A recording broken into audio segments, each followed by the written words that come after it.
Dans cette prise en main, nous rentrons dans l'application. Ici, quelques modèles, mes vidéos. Donc, sur le plus, on va rentrer un titre.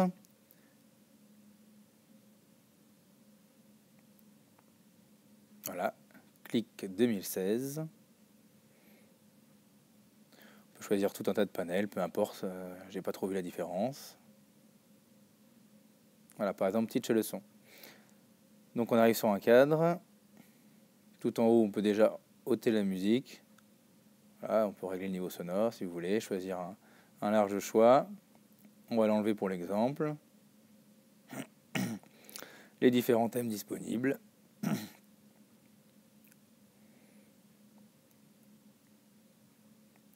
Partons sur des glows qui est très coloré. Et les différents layouts. On va mettre un titre.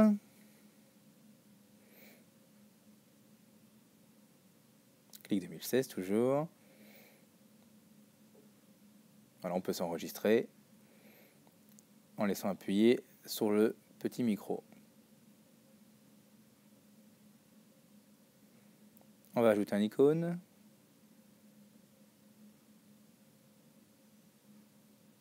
Donc les mots, la recherche se fait en anglais.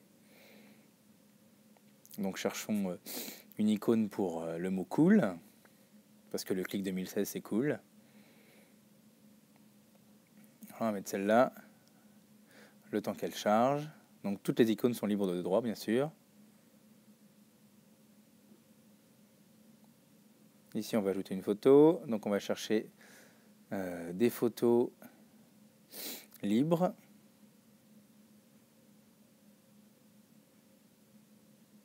Sur Paris, parce que le clic 2016 se passe à Paris. Voilà, les différentes photos s'affichent. Parfaite celle-ci. On va la mettre en gros plan, ça va être plus joli, elle va prendre toute la page.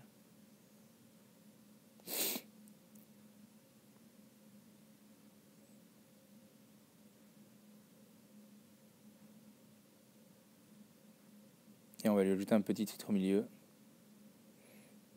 pour customiser cette photo. Voilà, que les différents layouts, on peut changer bien sûr, hein. On est libre.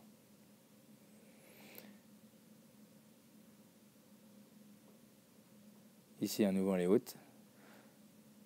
Donc une photo de classe, donc toujours la recherche en anglais. Classroom par exemple.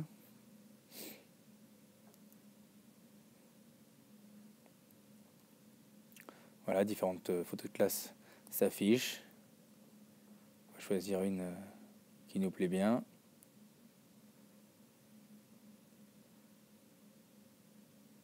Voilà. On peut la grossir pour zoomer dessus si on veut aussi. Ma classe inversée. En îlot.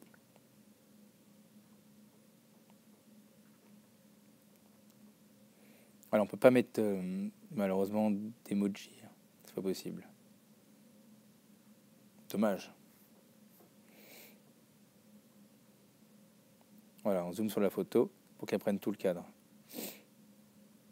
Ça donne un effet beaucoup plus sympathique. Donc on peut rajouter autant de pages qu'on veut, on peut les déplacer, les supprimer, hein. On peut bien sûr toujours s'enregistrer, comme je vous ai montré tout à l'heure, sur la dernière page.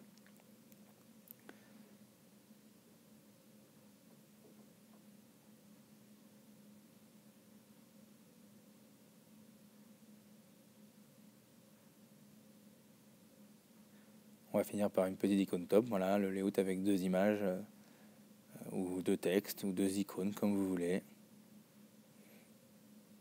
Top, ça va pas, ça me plaît pas, on va plutôt mettre au revoir, parce que ça va être la fin de la vidéo.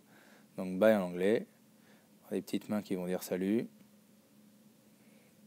Alors bien sûr, en fonction de votre connexion, l'affichage des icônes et des photos ira plus ou moins vite, hein, bien évidemment. Voilà, une fois cette vidéo terminée, on peut bien sûr la visionner et on peut aussi l'exporter. Voilà, donc moi il n'y a pas de son dans la vidéo, Je ne suis pas enregistré. Voilà. Et donc après, une fois qu'on l'a visionnée, qu'on pense que c'est bon, voilà, elle est prête à être partagée. Donc là, différents moyens de la partager. On peut public ou non. Si on clique sur la petite icône à droite ou autre, Facebook.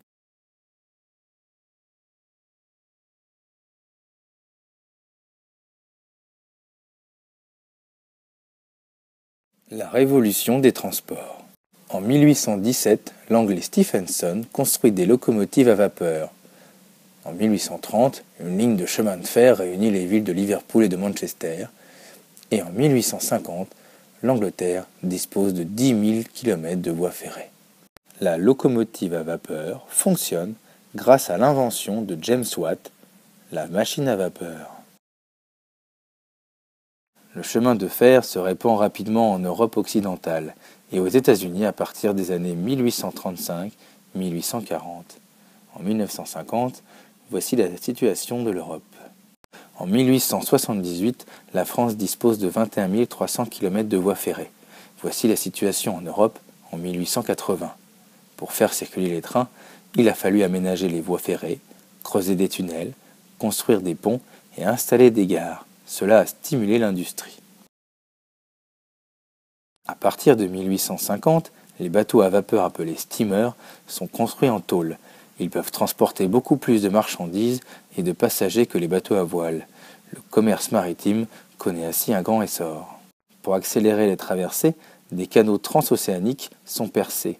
Le canal de Suez en 1869 entre la Méditerranée et la mer Rouge et le canal de Panama en 1914 entre l'océan Atlantique et l'océan Pacifique. L'automobile à essence naît en 1886. À ses débuts, elle coûte très cher et les fabricants n'en produisent parfois que quelques exemplaires. En 1914, seules les usines de l'américain Henry Ford fabriquent des automobiles en série.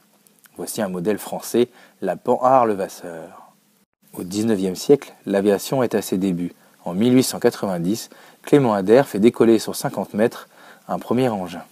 Et les frères Wright réalisent le premier vol en 1903. En résumé, grâce à la révolution des transports, les hommes et les marchandises circulent plus facilement et plus vite. Des régions jusqu'ici isolées ont connu un développement nouveau et sont entrées dans le monde moderne. Bonne révision!